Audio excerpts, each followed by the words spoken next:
and welcome back to BHookedCrochet.com. I'm your host Brittany, and in this video I'm going to demonstrate how to crochet the reverse single crochet, also known as the crab stitch. The reverse single crochet is most often used as a border stitch. So to follow along with this tutorial, you'll want to have some type of crochet that you want to make a border around. I'm going to be demonstrating using a washcloth that I crocheted using the single crochet method. I'm also going to be using a worsted weight and a size 5.5mm hook. To begin the reverse single crochet, I'm just going to take a piece of fabric that I have already crocheted. This is just a washcloth that I crocheted using the single crochet method. And in this case I'm going to add a border around the washcloth, and this is most commonly what the reverse single crochet is used for because it has a really neat texture to the edge of the stitches. So we want to start off with a slip knot, and we're going to start at the opposite end that we're used to. So typically we crochet from this side and go this way, and the reason why this is called the reverse single crochet is because we're moving in the reverse direction.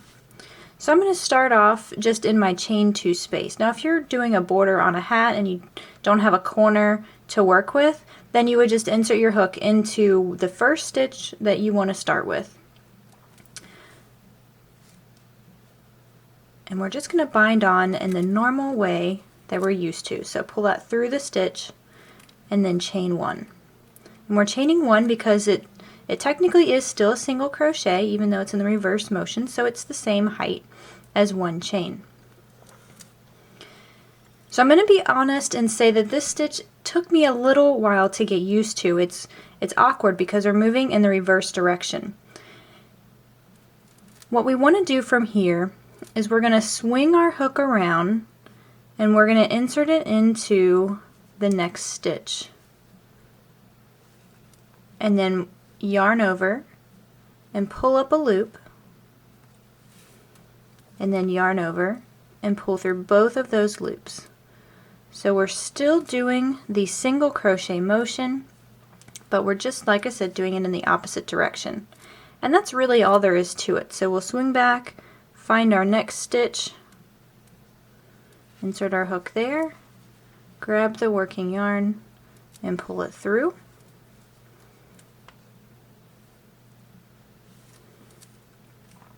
And keep going. It takes a couple of stitches for you to start seeing the texture. So once we get about 4 or 5 of them, you'll be able to see what it looks like. Kind of creates a bumpy, ridged edge.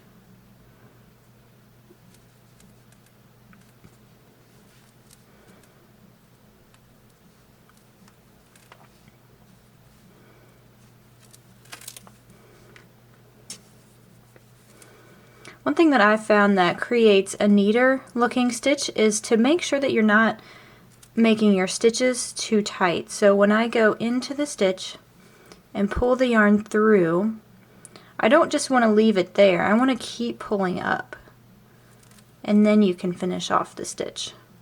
So if your gauge is too tight, then you're not going to get as much of a bumpy effect as you do if you're a little bit more conscious about your gauge and your tension.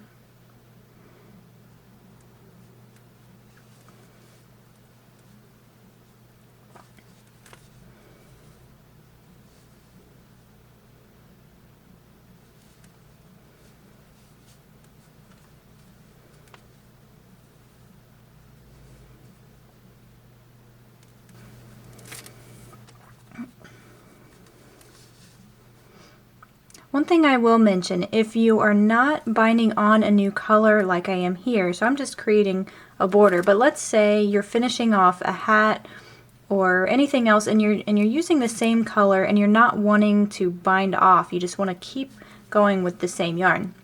If that's the case, you're going to start off your border round just as you would if you were crocheting in the proper direction. You're just going to chain 1 and then begin moving in the opposite direction that you normally would. And you'll be doing the stitch in the same way that I'm demonstrating here.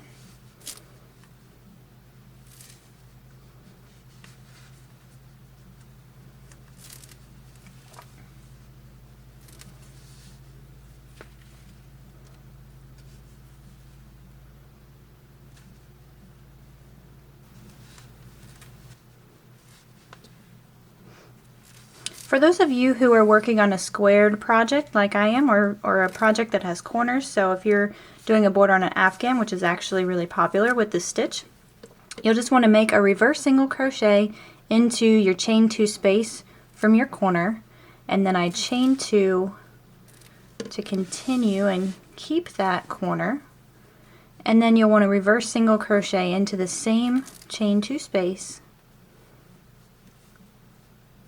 and then you just keep on going.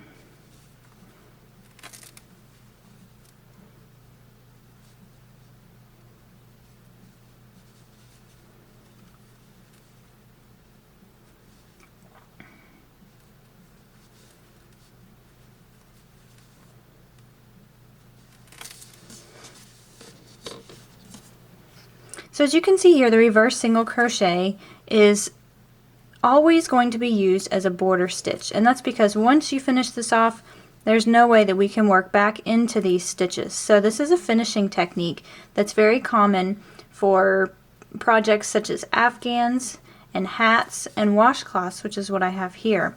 But you can use it for any application. Anytime you need a decorative edge, this is one of the easiest stitches that you can do, and it creates a very unique finish.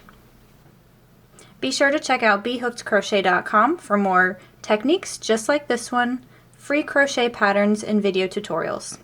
I'm your host, Brittany. We'll see you next time.